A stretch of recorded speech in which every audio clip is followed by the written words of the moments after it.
Olá, boa tarde. Você está agora com as notícias do Gazeta News. Mais um ônibus é incendiado em São Paulo, mas desta vez a cena de vandalismo foi ainda pior. O veículo perdeu o controle e bateu em duas casas. O caso aconteceu por volta das 11h30 da noite de ontem em Taboão da Serra, na região metropolitana. 7 criminosos obrigaram o motorista de um ônibus que estava na rua Madre Teresa de Calcutá a descer do veículo e depois atearam fogo. Com o sistema de freios afetado, a carcaça desceu a via de ré e bateu em 2 imóveis. O bando fugiu, ninguém ficou ferido. A polícia ainda não sabe o que teria motivado o ataque. E São Paulo registra um novo vazamento de gás. Desta vez, o incidente foi na Avenida Professor Luiz Inácio Anhanha-Melo, na Zona Leste. O vazamento ocorreu em uma das obras do monotrilho. Segundo a Comgás, o dano foi ocasionado porque a empresa responsável pela obra, a Vessat Engenharia, não solicitou o mapa de rede à companhia. Em função do incidente, cerca de 350 clientes foram prejudicados. Por volta das 11 da manhã, o rompimento do duto já havia sido estancado. Na última quarta-feira, um trecho da Marginal Tietê passou cerca de 12 horas interditado, também por causa do rompimento de uma tubulação da Comgás. Procuramos a Vessat Engenharia, mas até o momento não obtivemos resposta em relação ao vazamento. E a Polícia Civil prendeu uma quadrilha que roubava relógios de luxo nos Jardins, bairro Nobre aqui de São Paulo. O bando, formado por 5 integrantes, era conhecido como Gangue do Rolex. Os bandidos abordavam as vítimas com armas de brinquedos.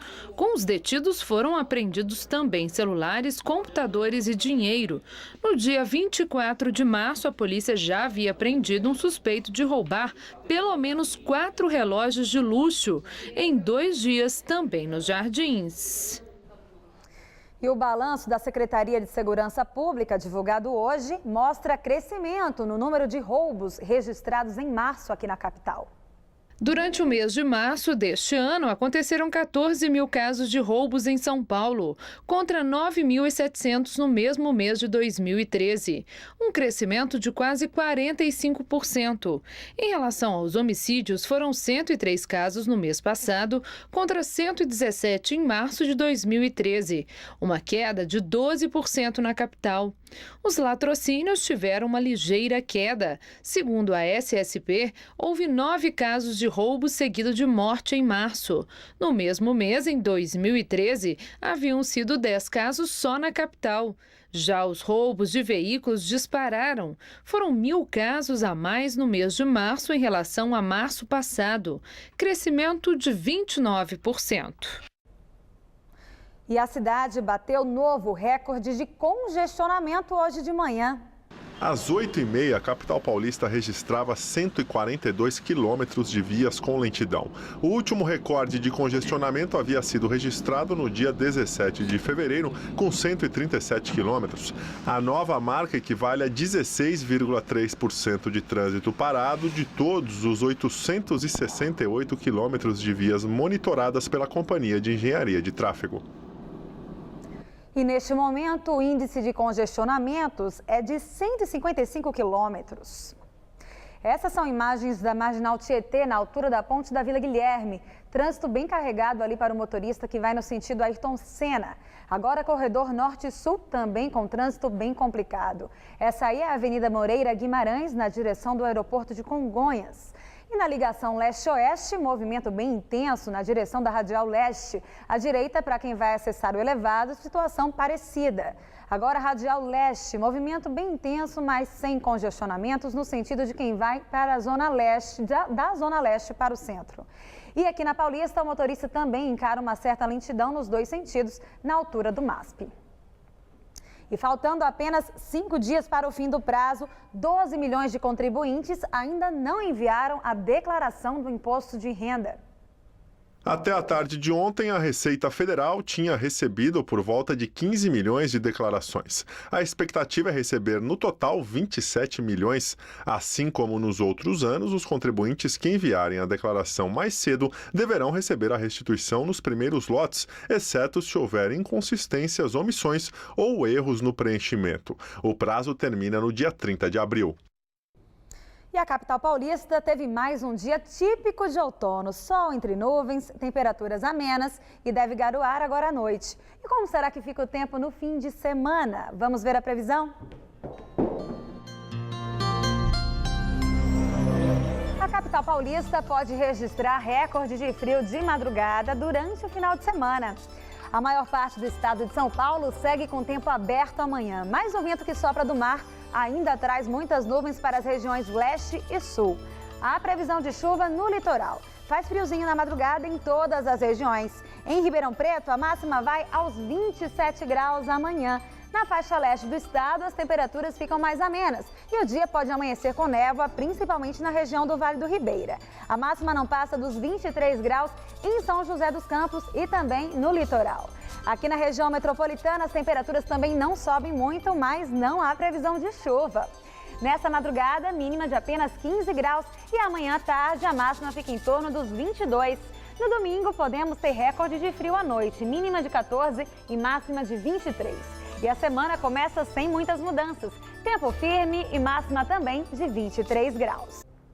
A escola mais antiga em atividade no bairro da Moca comemora 100 anos de existência. Hoje, um reencontro de ex-alunos homenageou quem fez parte desta história.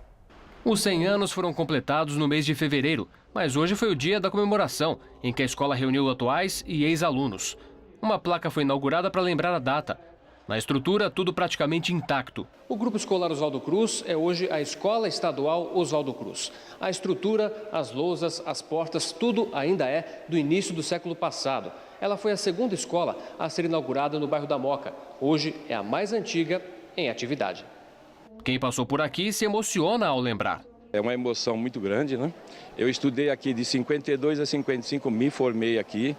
Recebi o diploma, inclusive, no Teatro Arthur Azevedo. Mas os de 52 a 55 foram os anos maravilhosos da minha vida de poder ter estudado aqui. Então a gente lembra disso tudo com os amigos, rever os amigos aqui, daqueles que a gente estudou junto, começou a jogar na várzea junto, jogar futebol. Isso é muito emocionante.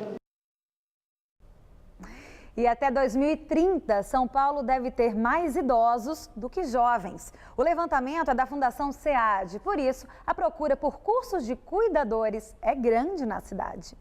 O curso, que tem duração de 8 horas, é oferecido de graça e dá dicas importantes para quem cuida de idosos. Eu estou aqui com a Márcia, que é psicóloga e uma das criadoras desse curso, né, Márcia? Quem pode participar desse trabalho? O nosso público-alvo são familiares que não podem custear o serviço de um cuidador. Mas, na verdade, o curso é aberto e pode ser oferecido, e a participação é de qualquer pessoa que tenha interesse em aprender algo sobre envelhecimento. O que vocês procuram passar, né, durante essas 8 horas, aí, um dia inteiro aí de trabalho? Os principais sinais de doenças que acometem os idosos e o que é próprio do envelhecimento. E também como administrar conflitos, como se relacionar melhor com o idoso e como cuidar do próprio cuidador.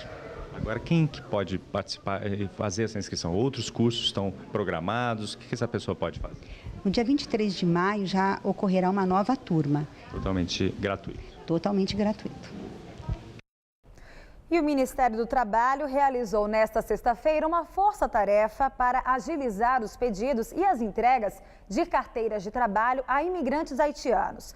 Nas últimas 2 semanas, cerca de 400 chegaram em São Paulo vindos do Acre, sem ter um local adequado para ficar. O Ministério do Trabalho em São Paulo emitiu as carteiras de trabalho para os haitianos em caráter de emergência. Em grupos de 30 pessoas, eles puderam retirar o documento em poucos minutos. A decisão foi tomada para que eles possam trabalhar legalmente no país o mais rapidamente possível.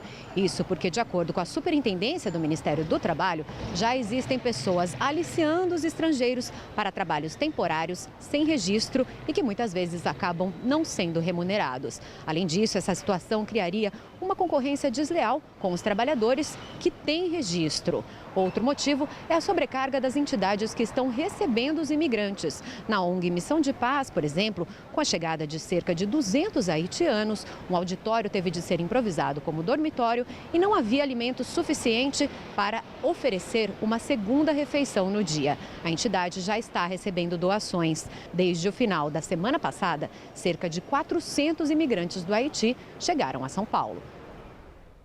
E para garantir a boa formação dos médicos no Brasil, cada vez mais as universidades buscam inovação.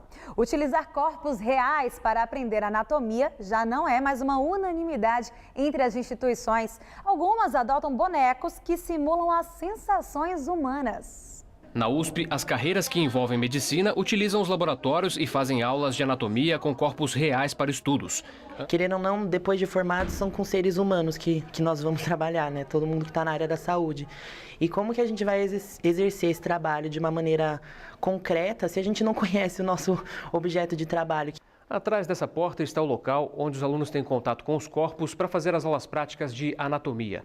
A partir daqui, a gente não pode mais gravar para preservar a identidade dos cadáveres. Edson é professor de anatomia há mais de 30 anos. Eu acredito que as peças sintéticas elas podem complementar um determinado estudo. Mas como ainda eu tenho a convicção de que o mais próximo do vivo ainda é o morto, o cadáver ele ainda é o espécime mais indicado. A consistência do tecido, principalmente, é a primeira. Se por um lado a tradição no estudo de corpos se mantém na USP, por outro, muitas universidades abriram mão dos cadáveres e utilizam a tecnologia para ensinar os alunos. É o caso desta, no bairro da Moca. Aqui, estudantes têm aulas com projeções de imagens e em simulações de atendimentos. O professor do outro lado da tela finge ser um paciente. Com o microfone, a voz dele é projetada no boneco. A simulação obriga os alunos a agirem de acordo com os sintomas apresentados. Eu acho que a gente aprende muito com o inesperado, com o novo. A gente não sabe o que vai acontecer, a gente não sabe o que a gente espera e a gente está lidando com um paciente real, que tem calor, que pisca, que chora. Isso possibilita para a gente trabalhar muitas competências que num método tradicional a gente não conseguiria, como a comunicação, a liderança, o trabalho em equipe com outros profissionais da saúde, o que também, trabalhando apenas no ambiente tradicional, é muito mais difícil. E o Gazeta News de hoje termina por aqui. Novas notícias logo mais às 7 da noite no Jornal da Gazeta e no Jornal da Gazeta, edição das 10. Fique agora com o Gazeta Esportiva.